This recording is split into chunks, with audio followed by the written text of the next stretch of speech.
दोस्तों बजाज फाइनेंस जिस कंपनी को मार्केट हमेशा सेफ बेट मानता था, उसी के Q3 नंबर ने आज सबको चौंका दिया है। रेवेन्यू बढ़ा, इंटरेस्ट इनकम बढ़ा, लेकिन फिर भी प्रॉफिट बुरी तरह गिर गया। आखिर ऐसा क्या हुआ बजाज फाइनेंस के साथ? तो चलिए पूरा नंबर्स के साथ समझते हैं।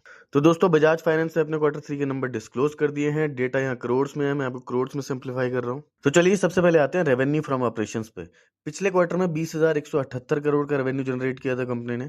पिछले साल 18,035 करोड़ का और इस क्वार्टर में 21,213 करोड़ का।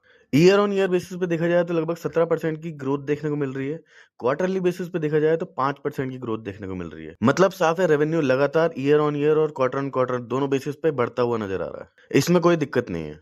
तो चलिए अब आते हैं इंटरेस्ट इनकम पे। पिछले क्वार्टर में 17,795 करोड़, पिछले साल 15,768 करोड़ और इस क्वार्टर में 18,656 करोड़। इंटरेस्ट इनकम भी वाई ऑन वाई और क्यू ऑन क्यू दोनों बेसिस पे मजबूत देखने को मिल रहा है। तो चलिए अब आते हैं नेट इंटरेस्ट इनकम पे। पिछले साल 9,383 करोड़, पिछले क्वार्टर में 10,785 करोड़ और इस क्वार्टर में 11,318 crore. Y on Y basis पे देखें तो 20% की ग्रोथ देखने को मिल रही है। क्यू ऑन क्यू बेसिस पे देखें तो 4 से 5% की ग्रोथ देखने को मिल रही है। मार्केट का एक्सपेक्टेशन था 11,170 करोड़ से 11,300 करोड़, यानी एनआईआई पूरी तरह इन लाइन रहा है।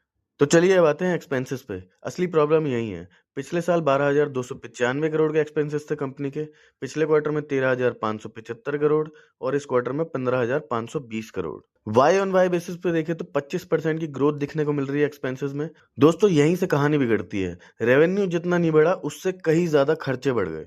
तो चलिए अब आते हैं सबसे बड़े झटके पे, प्रॉफिट। पिछले क्वार्टर में 4,947 करोड़, पिछले साल 4,308 करोड़ और इस क्वार्टर में 4,067 crore. Y on Y basis पे देखें तो 5% की गिरावट देखने को मिल रही है। क्यू ऑन क्यू बेसिस पे देखें तो 18% की गिरावट देखने को मिल रही है। मार्केट का एक्सपेक्टेशन था 5,150 करोड़ से 5,250 करोड़, लेकिन एक्चुअल प्रॉफिट आया 4,067 करोड़। Massive negative surprise. काफी लंबे समय के बाद ये पहला ऐसा क्वार्टर है जहां बजाज फाइनेंस का प्रॉफिट वाई ऑन वाई और क्यू ऑन क्यू दोनों बेसिस पे गिरा हुआ है। तो चलिए अब आते हैं ईपीएस पे। पिछले क्वार्टर में 7.85, पिछले साल 6.86 और इस क्वार्टर में 6.40। ईपीएस में भी साफ गिरावट देखने को मिल रही है। तो चलिए अब आते हैं एसेट क्वालिटी पे। ग्रॉस एनपीए पिछले साल था 1.12% और अब 1.21%। नेट एनपीए भी 0.48% से 0.47% हो गया है। यहाँ थोड़ा सुधार देखने को मिल रहा है।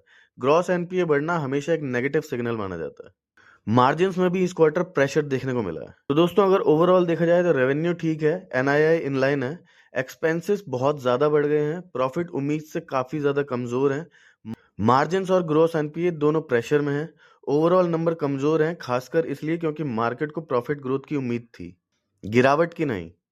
अब देखना ये होगा कि मार्केट इन नंबर्स पे कैसे रिएक्ट करता है। तो दोस्तों अगर आपको ऐसे डीप एनालिसिस पसंद है तो वीडियो को लाइक जरूर करें और चैनल को सब्सक्राइब करना बिल्कुल ना भूलें। धन्यवाद।